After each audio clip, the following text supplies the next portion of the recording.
जय श्री कृष्ण प्रिय दर्शक बंधु, एक बार पुनः बहुत बहुत स्वागत है आप सभी दर्शकों का आपके अपने चैनल दर्पण ज्ञान गागर यूट्यूब चैनल में। प्रिय सज्जनों, कहते हैं यदि बुद्धि से काम लिया जाए तो मनुष्य अपने घर को टूटने से बचा सकता है। जो प्राप्त ना होने वाली चीजें हैं उन्हें भी प्राप्त कर सकता है, बड़ी बड़ी मुसीबतों से भी पार पा सकता है, वो अपनी हार को भी जीत में बदल सकता है, अपने घर में खुशियों के अंबार लगा सकता है। लेकिन प्रिय सज्जनों, ये सब तभी हो सकता है जब आप अपनी बुद्धि का ठीक प्रकार से इस्तेमाल करते हो। प्रिय सज्जनों, किसी नगर में एक बहुत ही बुद्धिमान राजा राज्य करता था। उसके बारे में दूर दूर तक चर्चाएं थी कि वो राजा अपने न्याय के लिए बहुत ही प्रसिद्ध है। दूर दूर से लोग उस राजा के पास अपना न्याय कराने को आते थे।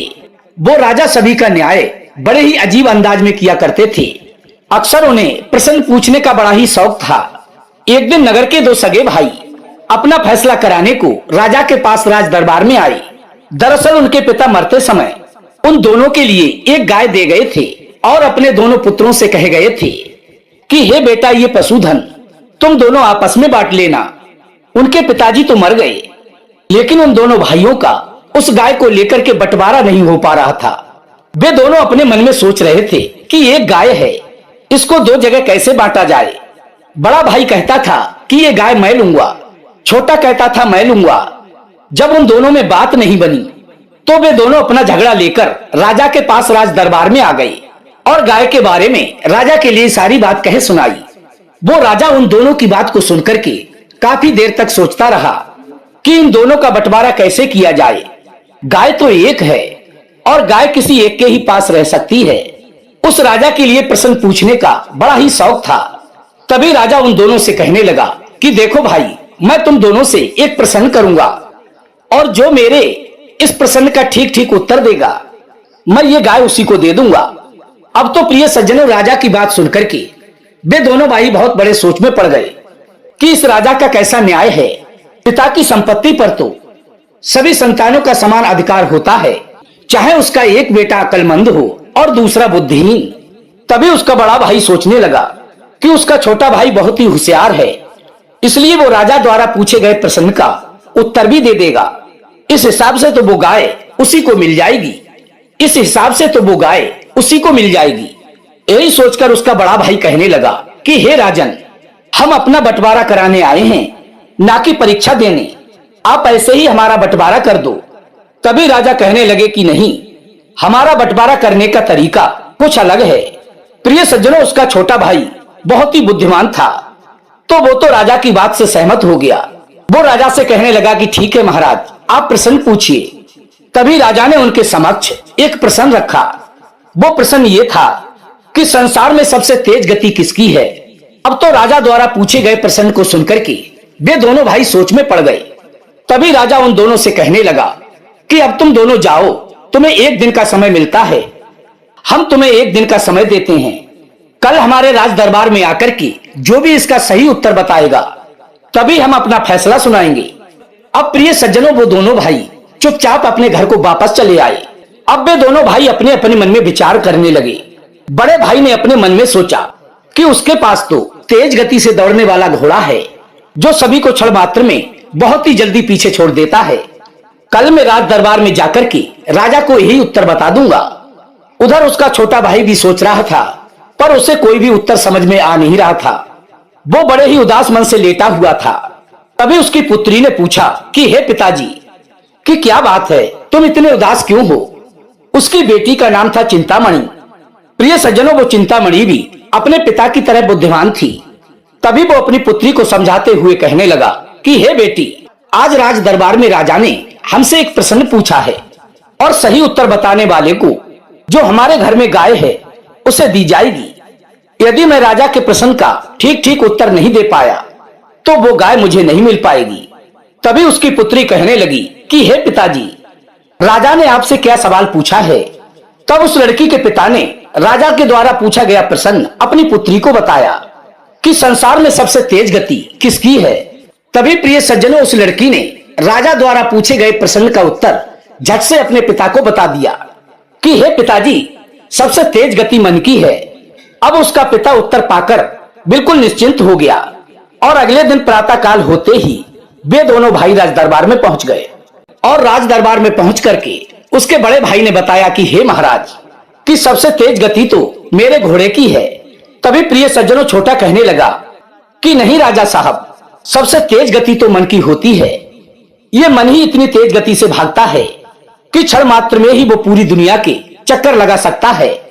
अब तो प्रिय सज्जनों उसके छोटे भाई का उत्तर सुनकर वो राजा बहुत ही प्रसन्न हुआ और उससे पूछने लगा कि हे नौजवान, तुम्हें इस प्रश्न का उत्तर किसने बताया? तभी उसका छोटा भाई कहने लगा कि हे महाराज, मेरी एक पुत्री है चिंतामणि, उसी ने इस प्रश्न का उत्तर बताया है। तभी राजा कहने लगा शाबाश, मैं आपकी पुत्री के लिए धन्यवाद देता हूँ, जो कि उसने मेरे द्वारा पूछे गए प्रश्न का उत्तर बिल्कुल सही दिया है। अब तो उस लड़के का बड़ा भाई चिंता में पड़ गया कि अब तो राजा साहब इस गाय के लिए मेरे छोटे भाई को दे देंगे। वो अपने मन में यही सोच ही रहा था, तब तक राजा साहब ने दूसरा प्रश्न पूछ लिया कि ये बताओ, संसार में सबसे अनमोल वस्तु क्या है? उस प्रश्न को सुनने के बाद वे दोनों फिर से अपने अपने घर को चले गए। चिंतामणि ने फिर से अपने पिता को उस प्रश्न का भी उत्तर बता दिया कि दुनिया में सबसे अनमोल चीज क्या है? सबसे अनमोल चीज है नींद। अगले दिन राजा के समक्ष पहुंचकर उसका बड़ा भाई तो कोई उत्तर नहीं दे पाया। तभी छोटे वाले ने बताया कि हे महाराज, दुनिया में सबसे अनमोल चीज नींद होती है, क्योंकि सोते समय दुनिया के सब प्राणी एक जैसे हो जाते हैं, छोटे बड़े का भेद नहीं रहता। नींद के आगे लोग कीमती से कीमती चीज को भी भूल जाते हैं। उसके द्वारा उत्तर सुनने के बाद, उस छोटे लड़के के द्वारा उत्तर सुनने के बाद वो राजा बहुत ही खुश हुआ और कहने लगा, वाह भाई वाह, आपने तो बिल्कुल सटीक उत्तर दिया है। क्या आज भी इस प्रश्न का उत्तर आपकी बेटी ने बताया है? तभी वो छोटा लड़का कहने लगा कि हाँ महाराज। तभी राजा ने अपने मन में विचार किया कि इसकी बेटी बहुत ही बुद्धिमान है, मुझे उसकी बुद्धि की और भी परीक्षा लेनी चाहिए। राजा ने उस छोटे लड़के के लिए एक खाली बोरी देते हुए कहा कि इस बोरी को आप अपनी पुत्री को दे देना। इस बोरी में हवा के बीज हैं, तो अपनी पुत्री से कहना कि इन बीजों की फसल उगाकर वो मुझे दे दे। अब तो प्रिय सज्जनों, जैसे ही चिंतामणि का पिता घर पर पहुंचा तो अपने पिता के हाथ में खाली बोरी देख करके वो चिंतामणि मुस्कुराने लगी और कहने लगी कि हे पिताजी, तुम राज दरबार में जाकर के राजा से कहना कि मैंने हवा के बीज हवा में रोप दिए हैं। जब फसल तैयार हो जाएगी तो हवा स्वयं आकर के आपका दरवाजा खटखटाएगी। आप थोड़े दिनों तक प्रतीक्षा करना। उधर प्रिय सज्जनों, राजा के इन प्रश्नों से उसका बड़ा भाई बहुत ही परेशान था। वो अपने मन में विचार करने लगा कि राजा साहब हम दोनों का बंटवारा तो कर नहीं रहे हैं, उल्टा हम दोनों को इन प्रश्नों में उलझाए पड़े हैं।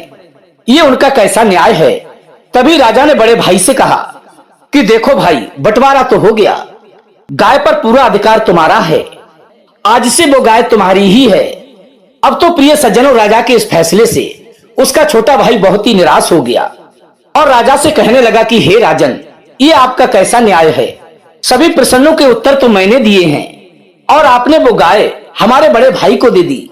राजा कहने लगा, तुम बिल्कुल भी चिंता मत करो, तुम्हारे इस प्रश्न का जवाब देने के लिए मैं कल तुम्हारे घर पर आऊंगा और घर पहुंचकर तुम अपनी बेटी से कहना कि वो मुझे एक ऐसा उपहार भेंट करे जो उसके हाथ से मेरे हाथ में ना आ सके। प्रिय सज्जनों, अब तो उसका बड़ा भाई खुश होता हुआ अपने घर को वापस चला गया, क्योंकि राजा ने उसे गाय जो दे दी थी, जबकि वो ठीक से राजा के प्रश्न का कोई उत्तर भी नहीं दे पाया था। और उसका छोटा भाई बहुत ही निराश था, क्योंकि राजा को सही उत्तर देने के बावजूद भी उसे वो गाय नहीं मिली थी। वो राजा के इस बंटवारे से बिल्कुल भी संतुष्ट नहीं था। जब शाम को वो छोटा भाई अपने घर पहुंचा और घर पहुंचकर सारी बात अपनी पुत्री चिंतामणि को बताई कि कल राजा साहब हमारे घर पर पधारेंगे और वो आपके हाथ से एक उपहार लेना चाहते हैं।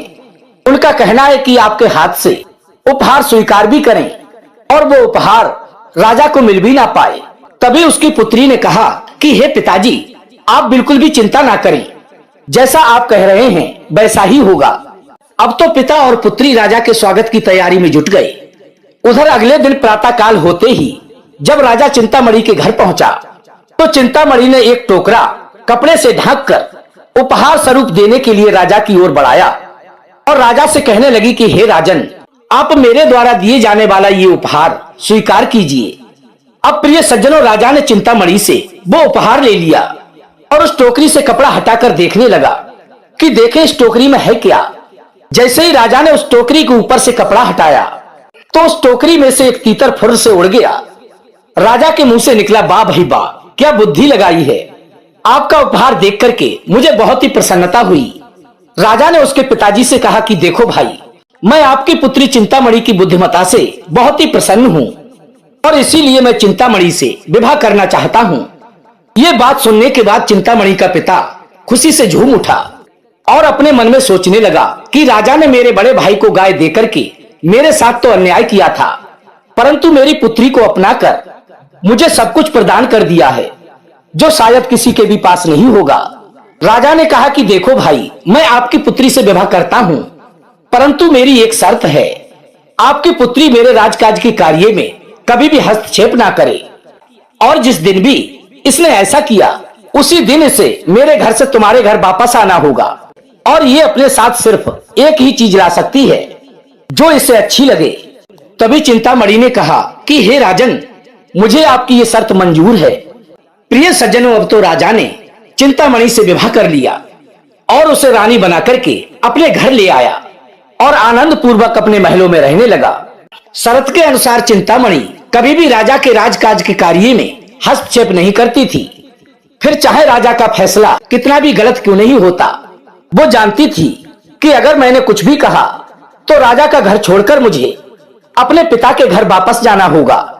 कई बार राजा ने न्यायपूर्ण न्याय नहीं किया पर वो कुछ भी नहीं बोली। एक बार राजा ने किसी कारणवश मंत्री के बेटे को मृत्यु दंड का हुक्म दे दिया और चिंतामणि इस बात को जानती थी कि मंत्री का बेटा निर्दोष है और बिना दोष ही ये मारा जाएगा। अब तो उस मंत्री की पत्नी भी चिंतामणि के पास मिलने को पहुंच गई और उसके पास पहुंचकर उसने अपने दोनों हाथ जोड़ करके उससे निवेदन किया कि वो उसके पुत्र के प्राण बचा ले। तभी चिंतामणि ने राजा से कहा कि हे प्रिय, ये मंत्री जी का जो बेटा है ये बिल्कुल निर्दोष है, आपको किसी ने भ्रमित कर दिया है। आप एक बार इस केस की बारीकी से जांच तो कर लो, उसके बाद किसी नतीजे पर पहुंचना। प्रिय सज्जनों, उस राजा ने चिंतामणि की बात तो मान ली और जब दोबारा से जांच बिठाई तो वो मंत्री का बेटा निर्दोष पाया गया। तभी राजा ने तुरंत ही मृत्यु दंड की सजा को रद्द कर दिया और उसके बाद अपनी पत्नी चिंतामणि से कहा कि तुमने मेरी शर्त को तोड़ा है, इसलिए अब तुम्हें हमारे राजमहल से अपने घर वापस जाना होगा और जिस एक चीज को तुम सबसे अधिक कीमती समझती हो उसे अपने साथ लेकर के यहाँ से जा सकती हो। तभी चिंतामणि ने कहा कि हे महाराज, मैं खुशी खुशी आपके यहाँ से अपने पीहर को चली जाऊंगी। मुझे इस बात की खुशी है कि मैंने एक निर्दोष की जान बचा ली। आप आज शाम का भोजन मेरे साथ कर लो, कल प्रातः काल होते ही मैं आपके यहाँ पर नहीं दिखूंगी। तभी राजा ने कहा कि ठीक है। उस रानी ने बड़े ही प्रेम पूर्वक भोजन बनाया और अपने पति को भोजन कराया। कुछ देर वे दोनों बैठ करके बातें करते रहे। इसके बाद राजा साहब को नींद आ गई और सुबह जब राजा की आंख खुली तो उसने देखा कि चिंतामणि तो अभी भी उसके पास ही बैठी है। तभी राजा ने पूछा कि तुम तो कह रही थी कि मैं प्रातः काल होते ही तुम्हें दिखाई नहीं दूंगी, लेकिन तुम तो अभी भी मेरे पास बैठी हो। तुम अभी भी यहाँ से गई नहीं क्या? क्या तुम शर्त को भूल चुकी हो? तभी रानी कहने लगी कि हे महाराज, मुझे आपकी शर्त अच्छी प्रकार से मालूम है। रानी ने हंसकर कहा कि हे महाराज, पहले आप कमरे से बाहर निकलकर तो देखिए। वो राजा झट से पलंग से उठकर कमरे से बाहर निकलकर गया और जैसे ही राजा ने कमरे के बाहर जाकर देखा तो उसे पता चला कि वो तो अपनी ससुराल में है। वो अपने मन में सोचने लगा कि ये कैसे हो गया, मैं तो शाम अपने महल में सोया था लेकिन ससुराल में कैसे आ गया। तभी चिंतामणि कहने लगी कि हे महाराज, इसमें आश्चर्य की कोई भी बात नहीं है। आपने अपनी शर्त में कहा था कि नियम तोड़ने पर मुझे आपका घर छोड़ना पड़ेगा और मैं अपने साथ एक चीज लेकर ही वहां से जा सकूंगी। इसलिए जब रात को मैंने तुम्हें भोजन कराया था तो मैंने आपके भोजन में नींद की औषधि मिला दी थी। उस औषधि के कारण आप तो गहरी नींद में सो गए और प्रातः काल होने से पहले ही आपको पालकी में लिटा करके मैं अपने पीहर ले आई। अब आप देख सकते हो, आपकी शर्त के अनुसार मैं केवल एक ही चीज लेकर के आई हूँ, दूसरी कोई भी वस्तु मेरे पास नहीं है। मुझे लगा कि मेरे लिए सबसे कीमती चीज तो आप हो, इसलिए आपको ही अपने साथ ले आई। मुझे आपका घर छोड़ने का कोई भी दुख नहीं है, मैं यहाँ पर आपके साथ खुश रह लूंगी। अपनी रानी की बात सुनकर के राजा को बहुत ही हंसी आई और कहने लगा कि हे रानी, आपकी बुद्धि और सोच को मैं बारंबार नमन करता हूँ। मैं भी ऐसी शर्त रख करके पछता रहा हूँ। तभी राजा कहने लगा कि हे प्रिय, आज के बाद मैं ऐसी कोई भी शर्त नहीं लगाऊंगा। अब तुम मेरे साथ राजमहलों में चलो, हम अपने घर चलते हैं। तभी रानी कहने लगी कि देखो, अब तुम मेरी प्रिय चीज हो, मेरी इच्छा के बिना तुम कहीं भी नहीं जा सकते। तभी राजा हंसकर कहने लगा कि हे प्रिय, मुझे क्षमा करना, अब मैं प्रत्येक कार्य में तुम्हारी सलाह लिया करूंगा, क्योंकि मैं तुम्हारा हूं और तुम्हारा ही रहूंगा, इसलिए। तभी प्रिय सज्जनों, राजा की बात सुनने के बाद चिंतामणि ने हंसकर कहा कि हे राजन, क्या तुम्हारी ये नई शर्त है? तभी राजा कहने लगा कि हे प्रिय, तुमने तो मुझे प्रेम करना सिखा दिया है। जिस घर की स्त्री इतनी बुद्धिमान होगी, उसका पति कभी भी जीवन में उससे अलग नहीं हो सकता। अब तो प्रिय सज्जनों, राजा और रानी बड़े ही प्रेम से अपने महलों में वापस चले आए और आनंद पूर्वक अपना जीवन व्यतीत करने लगे। प्रिय सज्जनों, आज की हमारी कहानी आपको कैसी लगी, कमेंट करके आप हमें अवश्य बताना। और अभी तक आपने चैनल को सब्सक्राइब नहीं किया है तो प्लीज चैनल को सब्सक्राइब करके वीडियो को लाइक कर देना। अपने सगे संबंधियों और मित्रों तक वीडियो को शेयर अवश्य करना। प्रिय सज्जनों, हम फिर मिलेंगे इसी प्रकार की ज्ञानवर्धक चर्चा के साथ। इसी के साथ दोस्तों, राधे राधे, जय श्री कृष्णा।